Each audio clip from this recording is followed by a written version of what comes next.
Thanks, everybody. My name is Jim Basker, and I'm president of the Gilder Lehrman Institute of American History. And I want to welcome you to the 2025 National History Teacher of the Year Award. And I want to thank you all for joining us as we honor this year's History Teacher of the Year. And I want to thank you for joining us to celebrate all the thousands of teachers who dedicate their lives to teaching our children and producing the next generation of our fellow citizens. And tonight, as you already know, we have some of the very best teachers in the country here in the room with us. I want to offer a special welcome to Stacy Schiff, the Pulitzer Prize-winning biographer and historian who will make the official presentation of this year's History Teacher of the Year. At the Gilder Lehrman Institute, we always take a few minutes to acknowledge our debt to our co-founders, the late Richard Gilder, who died in 2020, and Louis Lehrman, whose illness prevents him being here, but who is, I know, joining us as part of the TV and online audience. Two of the greatest blessings that Dick and Lou gave the Institute at its founding were, first of all, the gift of a 60,000-item collection of rare documents, some of the rarest manuscripts in American history, including 13,000 manuscripts from the founding era, 10,000 Civil War soldiers' letters, manuscripts by George Washington and Lincoln and Frederick Douglass, papers from World War II, from the Cold War, from the Civil Rights Movement, and everything in between, all now digitized and available online through various media.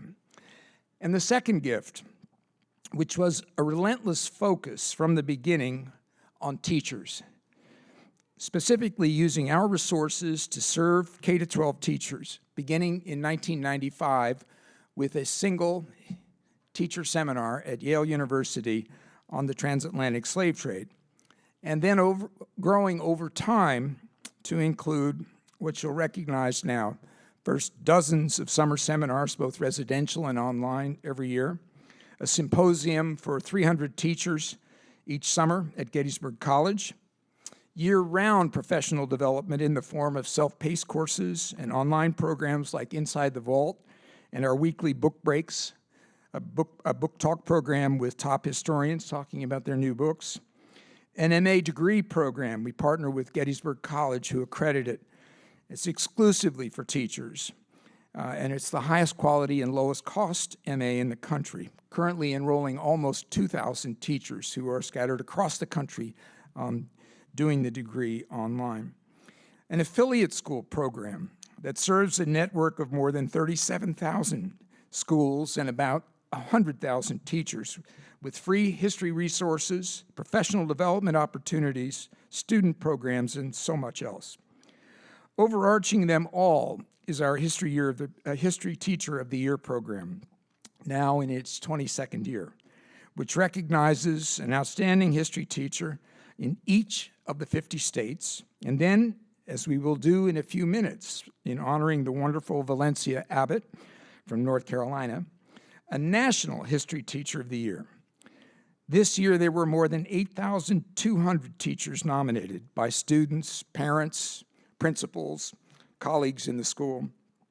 And it heartens us to think that in this time of stress and turmoil, bearing down on an underpaid but invaluable profession, there were 8,200 teachers across the country who one morning opened an email that said, "Congratulations, you have been nominated for History Teacher of the Year."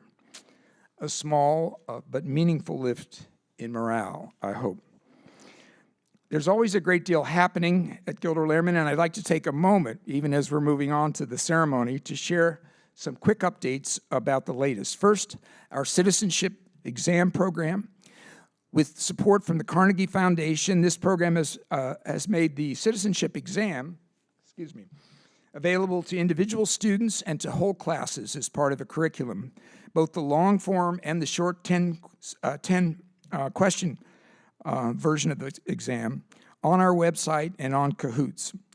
It is still being upgraded, but more than 1 million students have taken one version or another, and the program is growing really rapidly.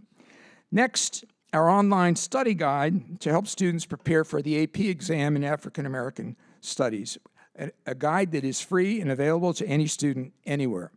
Launched last year when the number of students taking the exam roughly doubled from an initial 11,000 to more than 22,000.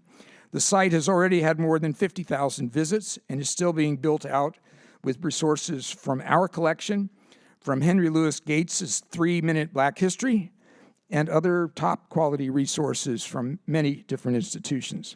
I encourage you to check it out when you have a chance. And finally, with the 250th anniversary of the Declaration coming up, beginning just a couple of months from now, in terms of the year we're celebrating, there are 3 quick mentions I'd like to make. One is a large suite of resources that are available on our website, an annotated declaration, exhibitions, games, and other interactives. And I'd love you to just check out what we have on our Declaration 250 website at Gilder Lehrman. The second is the Declaration 1776, the Big Bang of Modern Democracy. It's a panel exhibition, some of which you see here in this room and the other panels outside. It's meant to trace the impact, the global impact of the Declaration and the way it continues to reverberate 250 years later. That exhibition is being produced in multiple copies. We've had one donor fund 24 copies to be distributed to elementary schools in New York City. And I just learned that the Kansas Humanities Council acquired 10 copies, which over the course of 2026, they're going to be circulating from town to town and school to school throughout the state of Kansas, which is an extremely exciting thing for us to imagine. And finally, there's a series of special events beginning next week with a Founding Era program at Trinity Church featuring Ken Burns and his film, The American Revolution, and Lynn Miranda, who, and both of them will be showing clips of their work, and then the major program, a special Q&A session with 400 New York City high school students. Then there will be events at intervals over the course of the entire year, culminating in our annual gala on June 1st, 2026, at which we will be honoring Walter Isaacson, Ellen Futter, and Lonnie Bunch. And to learn more about any of these and some of the events in between, please check our website or talk to some of our staff in the reception. Now I'd like to acknowledge some of the special people in the room, beginning with members of our Board of Trustees. I think we have a couple of them here, and I'd like them to just stand and be acknowledged because they make so much possible. Alan Jones is here with us, and Russell Penoyer. Where are you, Russell? Thank you.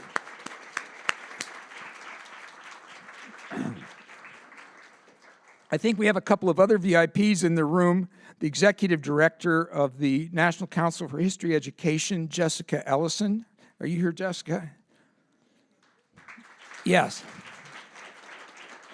And the Regent of the University of the State of New York, Brian Christ. Brian, you're here, I know.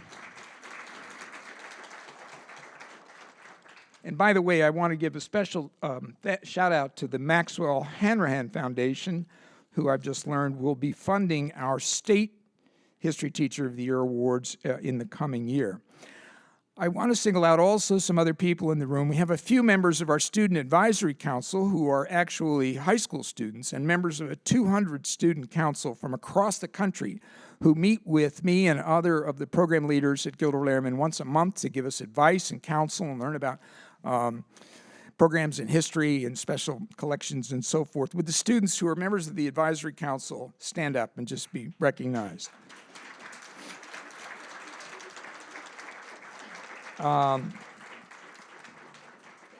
We also have students in the room, and you've met them at the reception. I hope you'll meet them after as well, from the Academy of American Studies, which we were involved in helping to found in 1996, and Cristo Rey, New York. And I think there's one student here also from Francis Lewis. So welcome to all of the students. But it's above all the teacher talent in the room that I want to recognize, because it's an all-star team drawn from across the country, and I think they're here in part to honor the newest History Teacher of the Year. There are today with us 4 former National History Teacher of the Year award winners, and I'd ask you each to stand as I call you out. The 2005 national winner from New Jersey, Roseanne LeChatton. The 2009 winner from Utah, Tim Bailey, who is now the Director of Curriculum at Gilder Lehrman. The 2023 winner from Michigan, Matthew Vriesen. Matthew. And the 2024 winner, who was up here just last year from Virginia, Winninatsu Lam Kasen.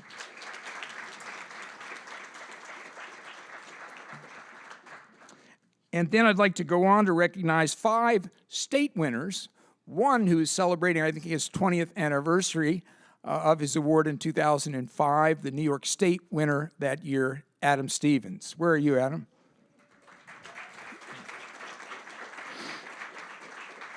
And I'm delighted that we have 4 of the other state winners from 2025 this year. From Massachusetts, Jenny Stasniak. From Connecticut, Nora Morkarski. From New Jersey, Robert Schulte. And from New York, Prince Johnson. Thank you all.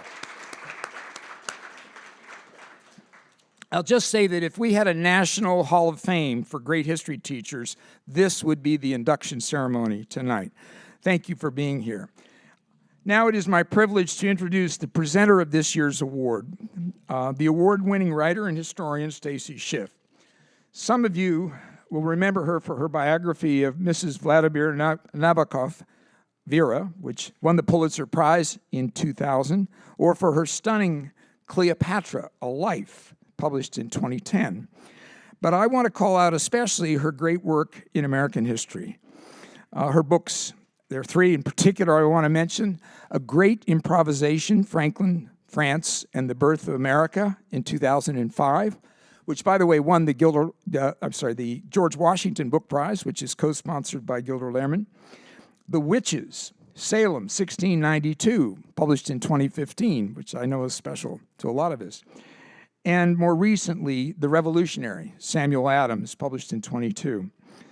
Stacy has won virtually every writerly prize you can imagine, including NEH and Guggenheim fellowships, book prizes in the United States and abroad, and she has been honored for her writing by the French government, who awarded her the Chevalier des Arts et Lettres.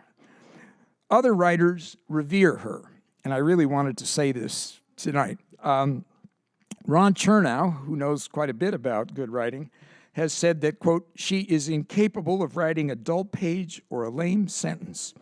And a writer in the Wall Street Journal called Stacy, I love this, perhaps, quote, perhaps the most seductive writer of nonfiction prose in America in our time. Quite a recognition. But best of all, Stacy is a strong supporter of education. She gives talks and programs in schools all the time and has generously done many programs for the Gilder Lehrman Institute. Tonight is another instance of that generosity. Here to present the 2025 History Teacher of the Year Award is Stacy Schiff.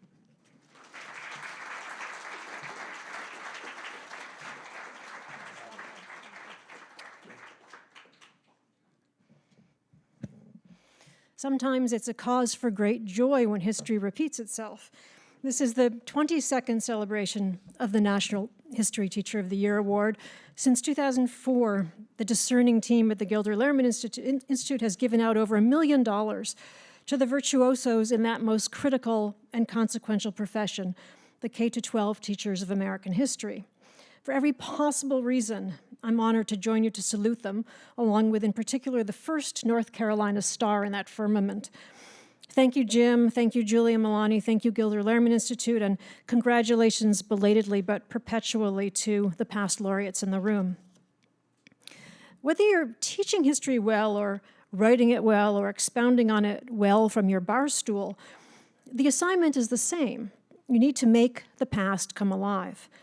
This can feel at times like repotting a cut flower or resuscitating a mummy. All the ministrations in the world don't seem as if they're going to make the wilted truths, the improbable, hair-raising turns reemerge from the archival muck. And then, if you're very lucky, you find yourself in the company of someone, in tonight's case, Valencia Abbott, who has the gift, who can revive a palpable, living world with its urgent questions and plump implications. It isn't exactly a resurrection, it's more a mediation. History is, after all, a construct. It has fashions and philosophies. Or as the great novelist Hilary Mantel put it, history is not the past, it's the method we have of organizing our ignorance of the past.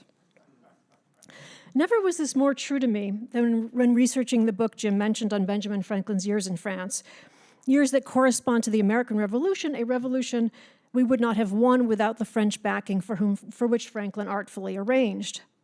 As far as the research went, there were all kinds of complications, beginning with the fact that the material for those years is approximately 2.5 times greater than the material for the rest of Franklin's life combined. For the most part, that book is constructed from the motherlode of documentation in the archives at the Quai d'Orsay, the French Foreign Ministry. As Franklin's mail was intercepted by spies daily, that is the best place to read a complete set of his correspondence. It's also the best place to read what was going on over his head and behind his back as the French court grappled with the question of how they might exploit the American Revolution, how to blunt Great Britain's colonial ambitions, how to implicate Spain in an American war, how to negotiate with the cunning Dr. Franklin, and what to make of General Washington. The French were not very impressed. And as the French tried to figure out if this nascent republic had any potential to endure, for the record, they concluded that it did not. All of that rich documentation is preserved at the Quai d'Orsay, if in a manner designed to be impenetrable to the Anglo-Saxon mind. Have I mentioned the lack of typewriters? You haven't lived until you've read 18th century French penmanship for weeks on microfilm. The material is all there. Some of it is moldy. Much of it is not yet deciphered. A larger portion of it is half legible. Should you be wondering where to find the worst cup of coffee in Paris, that would be at the Quai d'Orsay. I should also mention that I was reading my way through those documents in the course of a French election year, which meant that the archivists regularly walked out on strike. Those hindrances aside, there was really only one truly insurmountable obstacle. That dashing, indefatigable legend, the Marquis de Lafayette, was on Franklin's doorstep regularly. And as it turns out, Lafayette's handwriting is downright indecipherable. A year after I'd come back from France and was attempting to melt my massive research into a book, I mentioned this problem to the great Yale historian Peter Gay. "Stacy," he said, "clearly you don't understand Gay's law of history." I confessed I did not know what that was. "If you can't read it," announced Peter, "it didn't happen." You can understand why Hilary Mantel's words about the organization of ignorance so resonate with me. One thing that makes writing about Franklin in France easier is the fact that until the arrival of Thomas Jefferson, Franklin got on poorly with every one of his American colleagues, each of whom wrote long, colorful letters about their distaste for Benjamin Franklin. The founders can turn out to be a surprisingly quarrelsome bunch. These men were by no means united in their thinking. If they saw eye to eye on a single topic, however, it was that democracy requires an educated populace. Essential to a republic, education was the requisite partner to virtue, the sole defense against tyranny. Jefferson and Franklin put their money where their mouths were and founded universities. But John Adams may have been the most eloquent on the subject. As he put it in his first address to Congress, schools served as the sole means of preserving our Constitution from its natural enemies, from the spirit of sophistry, the spirit of party, the spirit of intrigue, from profligacy and corruption and the pestilence of foreign influence, which is the angel of destruction to elective governments. At a time of deep historical illiteracy, those words, I think, deserve to be set to music. Tonight we honor Valencia Abbott, the 2025 Gilder Lehrman National History Teacher of the Year. Valencia teaches in the same county in which she was born and educated, and where she's already won awards for her work in and out of the classroom. She's used a National Council for History Education grant to shed a spotlight on a landmark Supreme Court case, the first to consider the question of employment discrimination. That case originated in Rockingham County, which Valencia has put on the map now. She's used the case to illuminate national legal strategy and local experience, encouraging her students to explore a South morphing from the Jim Crow era to the Civil Rights era. She's invited questions about how a political landscape evolves with time and about how those changes are viewed by different parties. As Black World War II soldiers returned to Rockingham County, how did military service, for example, align with civil rights engagement?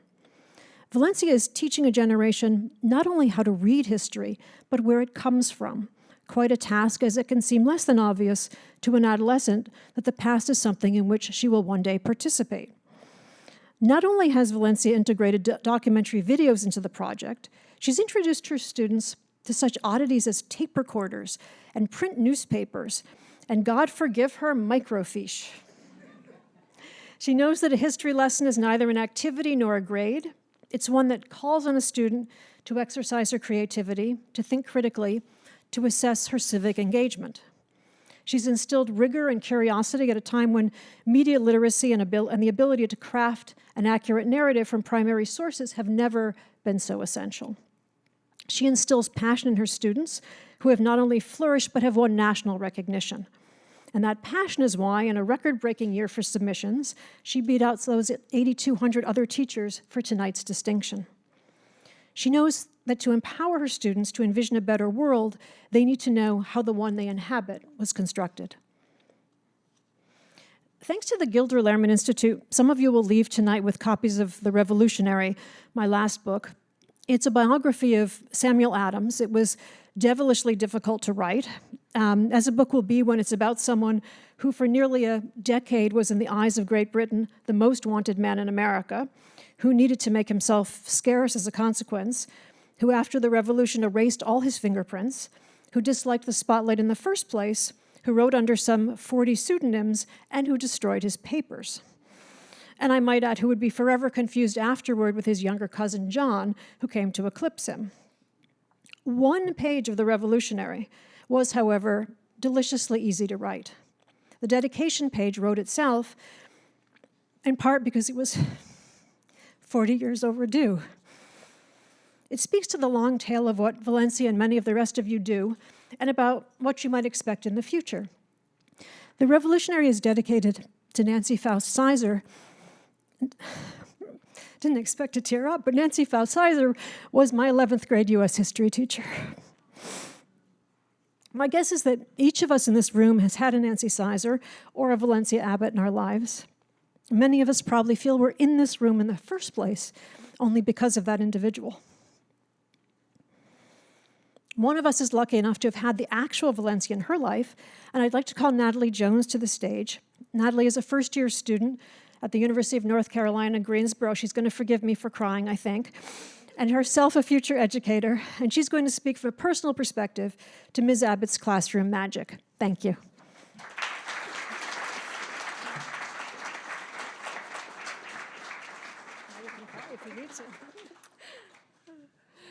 It is such an honor to be here today to celebrate Miss Abbott. I'd like to thank her for choosing me for this opportunity to speak on her behalf, and I'd like to thank the Gilder Lehrman Institute of American History for having me at this event to recognize Miss Abbott's excellence in teaching. When tasked with writing this speech, I knew the words would come easily, as Miss Abbott's impact on my life is vast and deep. But the harder part was figuring out what I could say to prove that point in just 3 minutes. I determined that the only way to summarize that impact would be like this: that she never stops believing in her students, who they are and who they can and will be. When I first walked into Miss Abbott's class in my sophomore year, I didn't know what or who I wanted to be. I knew I wanted an A on my report card come December, like I had wanted with every other class in the past 10 years. But lesson after lesson, I learned more about her as a teacher. I recognized how her passion for history was evident in everything that she did, how her awareness of her students' backgrounds influenced her admirable level of generosity.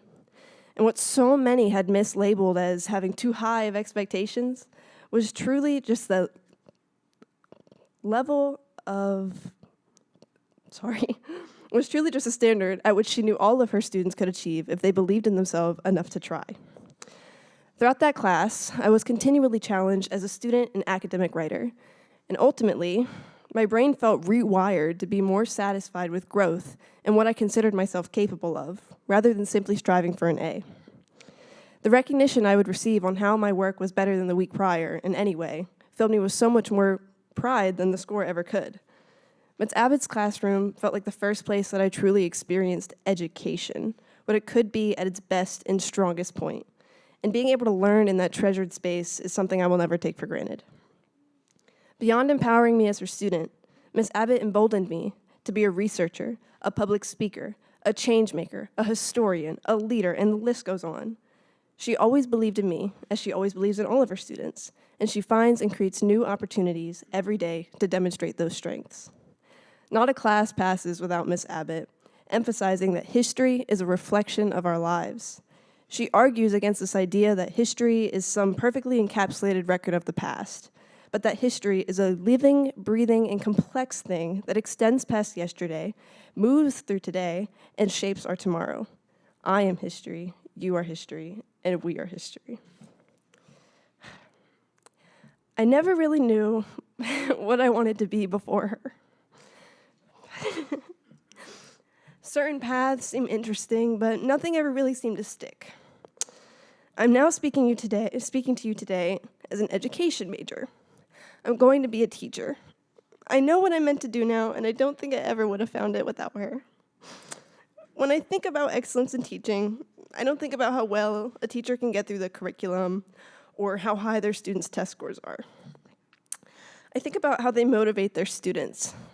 I think about how they become the quiet cornerstones of confidence and guidance.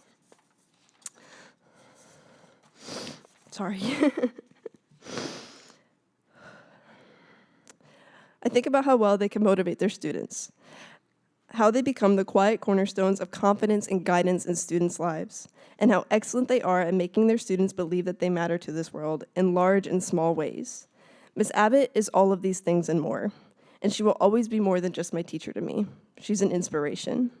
If I can inspire and enrich my future students, even a fraction as greatly as she does, I would consider that a great success. I can't think of anyone more deserving of the National History Teacher of the Year award, and I am so proud to have been her student. It is now my honor to, alongside Stacy Schiff, present Valencia Abbott with the 2025 National History Teacher of the Year award.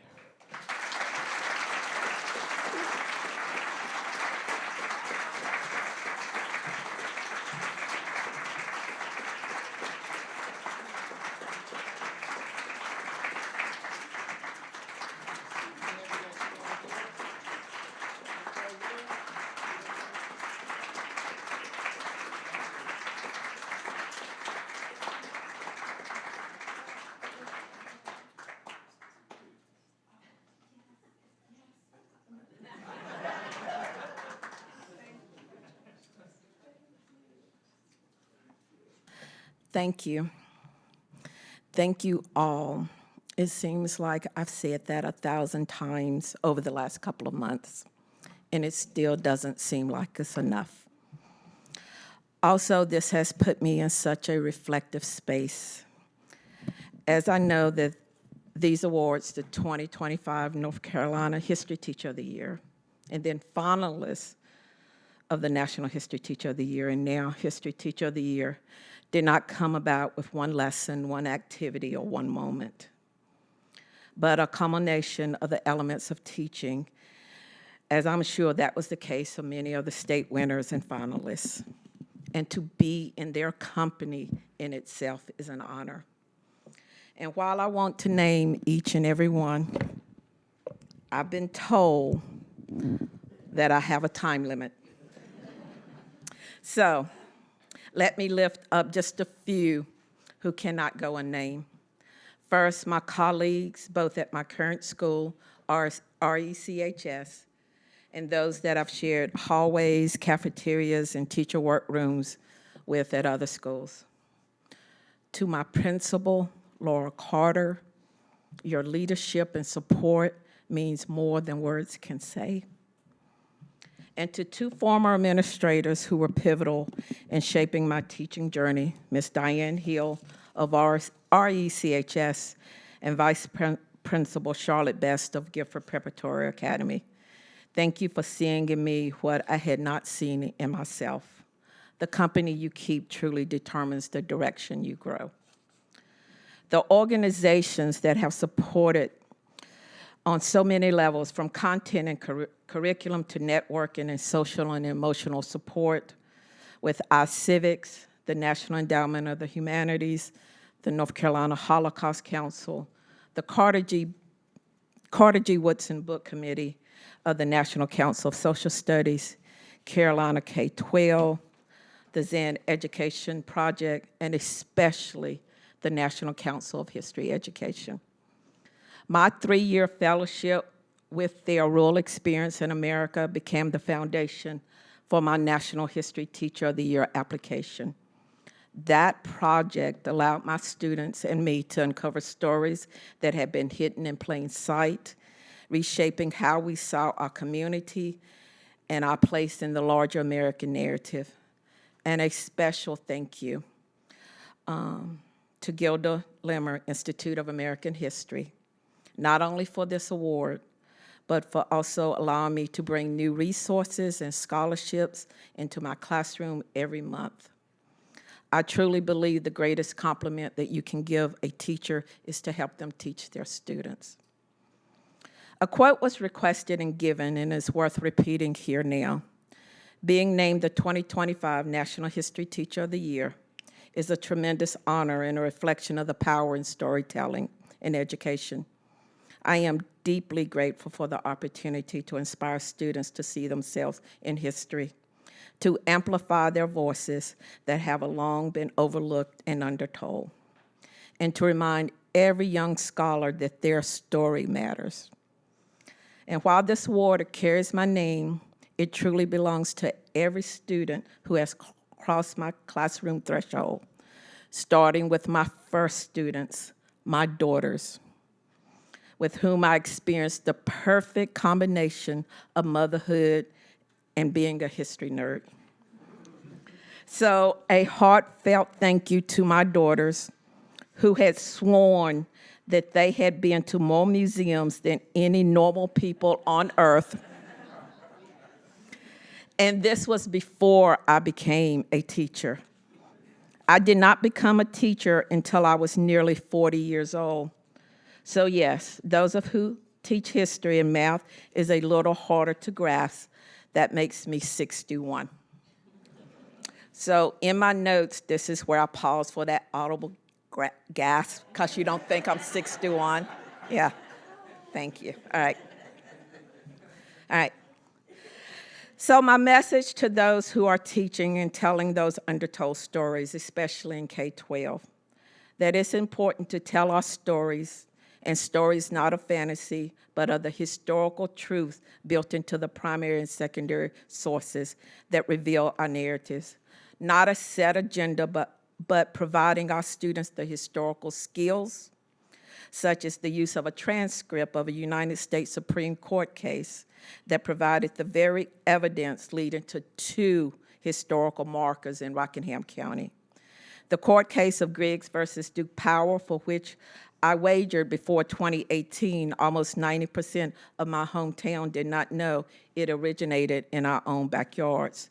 When my students helped uncover that truth, something powerful happened. They saw that they could be historians. They could correct the record. They could bring stories of dignity, struggle, and courage back into public memory. And we didn't just share those stories locally. We took them back to the families of the plaintiffs, to the community, to the archives, and now they live as part of our collective history. As a history teacher, I would like to say each student went on to major in history. But if I count correctly, I may have 2. The others are forensic scientists, emergency room doctors, college English professors, directors of nonprofits, and of course, teachers such as Natalie Jones. But I can say confidently that they are all grateful for the experience that got them to their dreams. Students must have their stories and their culture reflected in the lessons so that they know whence they came and where they're going. And so I stand here tonight in this moment that still feels a little surreal. I want to leave you not with a closing, but with a call to action, because teaching history has never been just about names and dates. It's about making connections, uncovering truths, and nurturing empathy.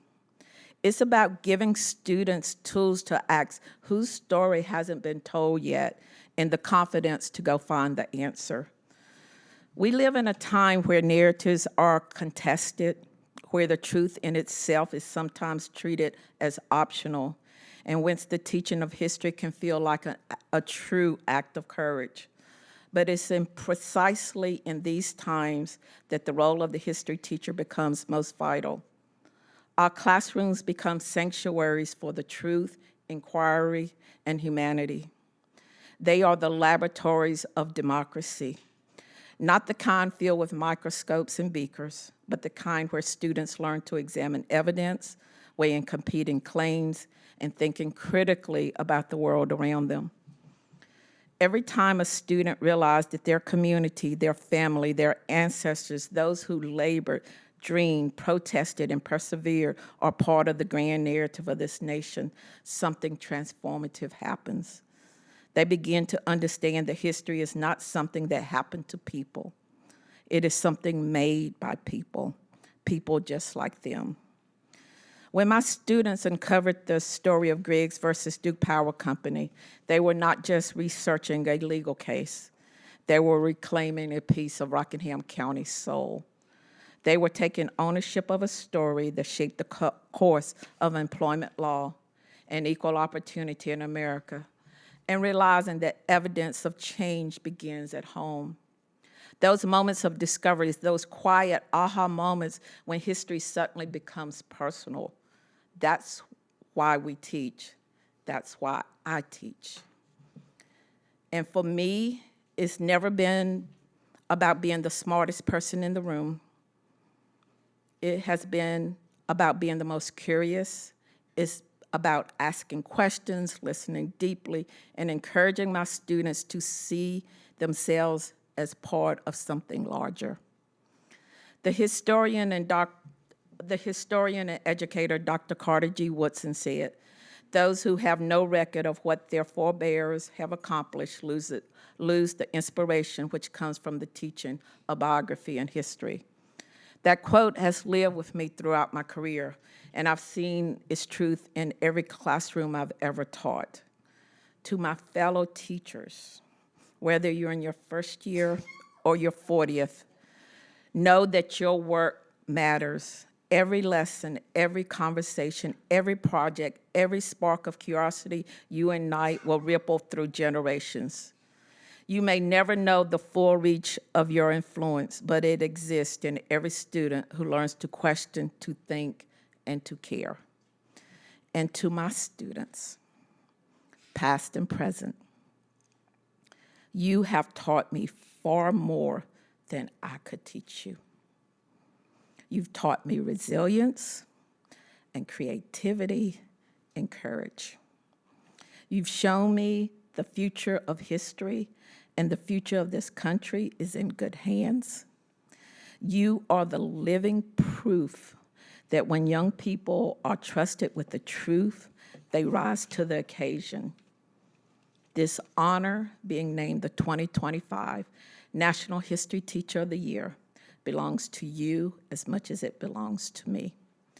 It belongs to every classroom where curiosity has triumphed over cynicism, to every teacher who has stayed up late grading papers and still show up with a smile, to every community that continues to tell truth even when the world would rather forget it. So as I close, I say this: keep teaching, keep telling stories that matter, keep digging into the archives, the oral histories, the photographs, the music, and the memories, because each time we teach our students to see the humanity in history, we build a better future, one grounded in truth, empathy, and justice. And for those who are still unsure if history matters, I invite them to walk into a classroom, any classroom, my classroom, where young people are learning to connect the stories to the past and watch what happens. You'll see that history is not behind us. It is alive, it is breathing, and it is being written every single day. Thank you for believing in the power of teaching, the power of story, and the power of our shared humanity. I'm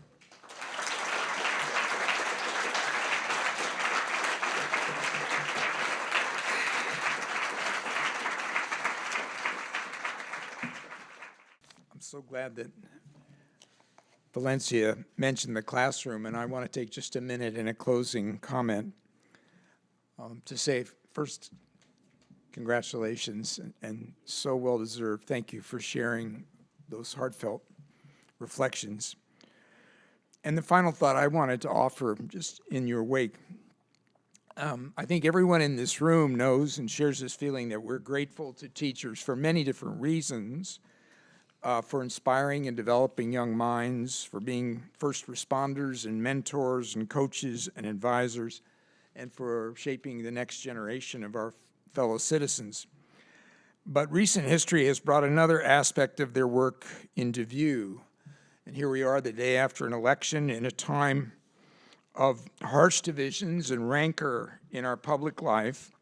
History teachers convene groups of people every day who come from different backgrounds, different religions, different ethnic groups, different political orientations. And they lead in those classrooms meaningful, productive, civilized conversations with these very diverse and potentially divergent groups of people at a time when our ability as Americans to talk to each other across difference is breaking down. Yet it is essential to the preservation and health of our democracy. So we owe special thanks to these teachers for holding the fabric of our country and of our civic life together. And I thank you, Valencia, and all of the teachers in this room.